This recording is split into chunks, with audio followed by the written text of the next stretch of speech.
spinning the past. Sorry, you don't get to see my face today. I want you to see the skirt. I've been asked how I wash wool items so they don't have to send them to be dry cleaned. Just because it's wool doesn't mean it has to be dry cleaned. The question that she had was explicitly about woolen blankets. And those are actually easier than something as lined. This is a lined wool skirt. But some questions that I ask before I tackle anything. I say, what are the fibers involved? Well, this is an acetate, which does not shrink.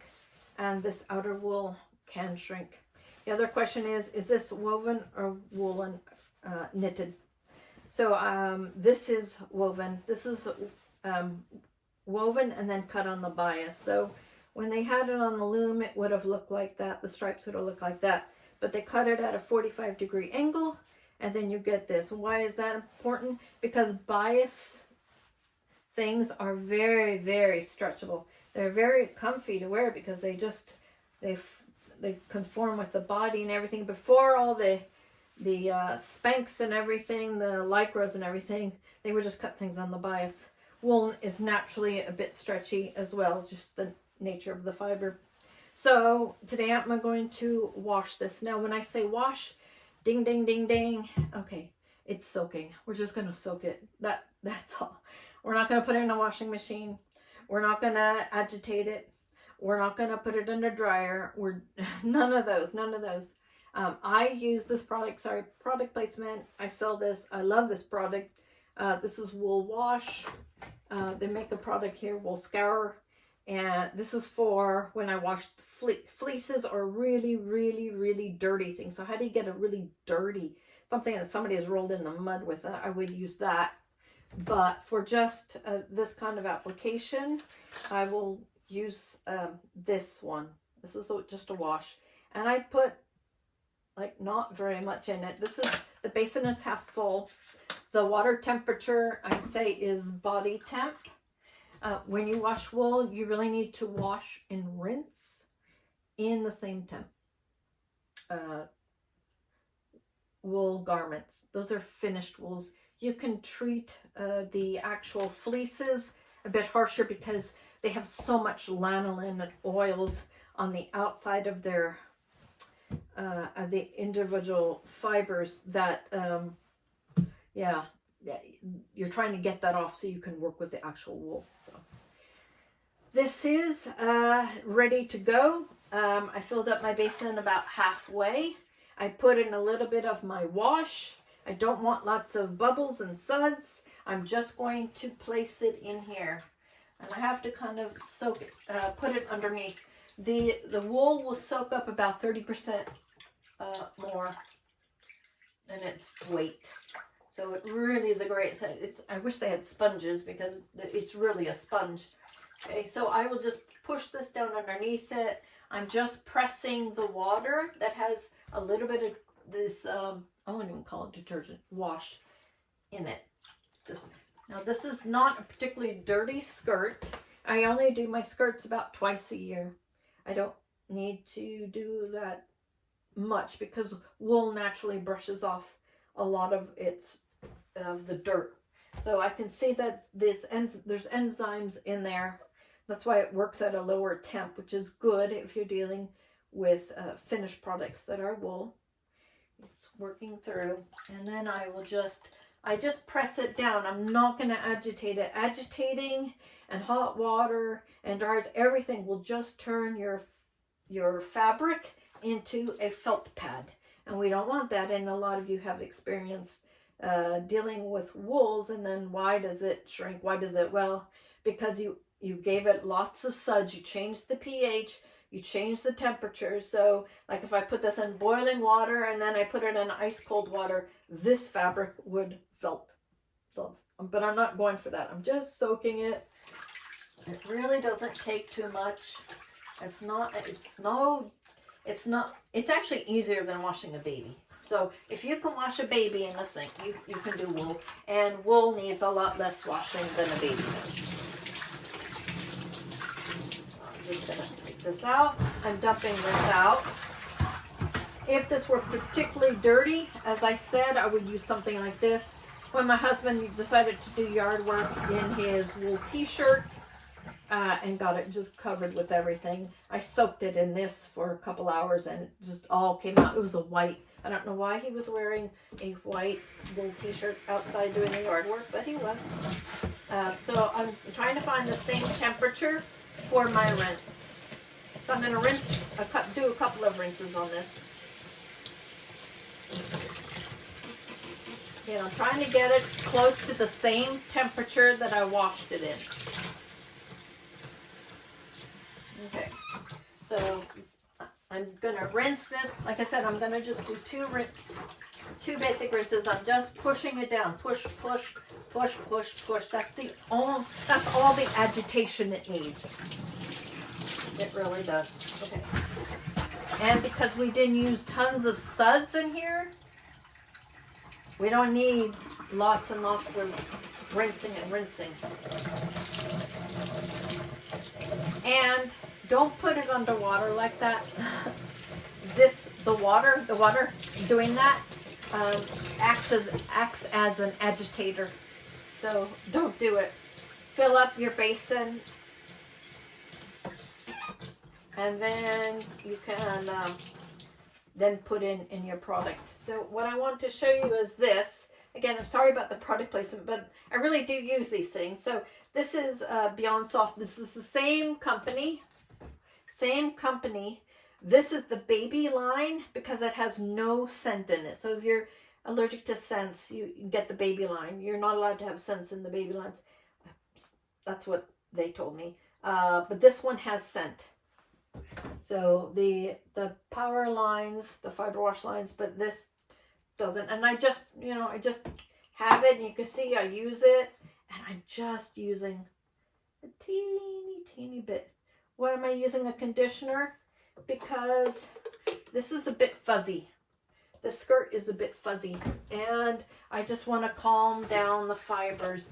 It's no different than using conditioner on your hair. It's the same thing. It's going to soften those fibers. It's going to make them not so scratchy. So if you have something that's scratchy, you can use some sort of fiber rinse. In a pinch, I have used human hair conditioner. But again, less is more. You don't want to... You really don't need that much.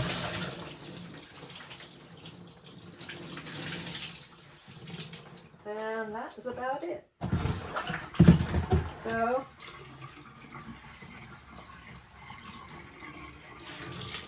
okay. So, what do I do at this stage?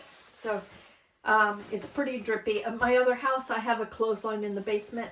I may hang it up and so the weight of the water in it is naturally dragging it down. I want this outer layer to stretch because it still needs to be, it's shrunken just a little bit with the wash, but I need it to be longer than this lining. So there might come a point where I need to just take up 1/4 of an inch in the lining, but for right now, I am just kind of going around and I'm stretching this. It's on the bias, so it's gonna stretch. And I'm just doing that to make the fabric behave.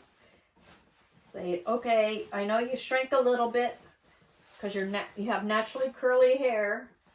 Basically, sheep is kind of like curly hair. And so I'm going to stretch it out like that and like that. I will put it through, where's my towel? So I will make a burrito, usually on this. I will put it in here. Kind of make a burrito and just roll it up. Just roll it up. See, really easy. Just make a burrito. You want to get the water out if you can. Not all of it. It is going to be wet, so don't worry about that. Just getting the worst of it out. There we go. So just kind of press into it. Yep, the towel is absorbing this. Okay, so it doesn't take that much. Unroll it. And now I've got this. So now again, I will go and kind of, it is, for me, two ways. One is to dry it flat. So I have a sweater dryer in there, and I will put it on one of the screens and let it dry flat. Before I do that, I just keep fussing with it, fussing to get it straight. And as you dry it, so will it stay. So if you don't want wrinkles, don't let wrinkles in at this stage. But you might have a cool iron just to, if there are any wrinkles. Yep, that's it. So this was really easy. I said if you can wash a baby, you can do a wool skirt, even if it's lined. I am a little bit more cautious if it is a pencil skirt, but I have done that before. But I'm really cautious. I look, what is this? Are there any other understructures to it? And I think I said that I do not do the blazers because there's so many layers to them and they might pucker. So I would probably send that out for dry cleaning. I have in a pinch done a wool, a winter wool coat. Something happened, my husband fell or whatever, and I just washed it. So that's about it. I don't put it in, I don't put it in a spin cycle. I don't put this in a dryer. Again, think about, you're washing a human baby. So you wouldn't put your baby in the spin cycle. You wouldn't put a baby in the dryer. So if you can remember that, how I would treat a baby. But your wool will stay clean a lot longer. So I might wash this twice a year. Definitely wash it before you store it for the winter, because any little bits of oils or crumbs on there will attract wool moths. So I hope today has been helpful to you. And I will catch you next time on Spinning the Past. If you have any questions, comments, please put them. If you have any video suggestions, I really appreciate those. Those are always fun to get some feedback, to know that somebody is watching and somebody has questions. I'm very happy to help people. My next project is, what do you do if you buy yardage? And I will probably do another little quick video, because this I can handle a little bit more differently than this. This is a finished garment. There's a specific size to it already. It has 2 layers that are different fabrics. So this is a little bit different than I would treat this. So anyways, I could just talk for hours on end how I treat wool, and I love wool. If you have any questions, let me know. And again, if you're going to do this, even at this time of year, you can hang this up outside. In fact, when I lived in Russia, they would always put their clothes outside to freeze dry, basically.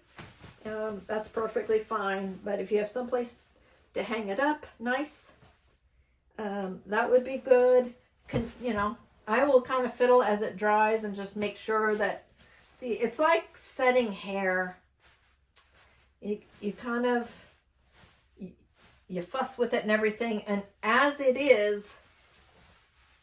dries, that's how it's going to dry. So it's really not that hard to do. If you're doing a woolen blanket, I think I'll say that in the next video, because that's kind of like doing yardage. But again, if you have any questions, let me know, and I'll catch you next time on Spinning the Past.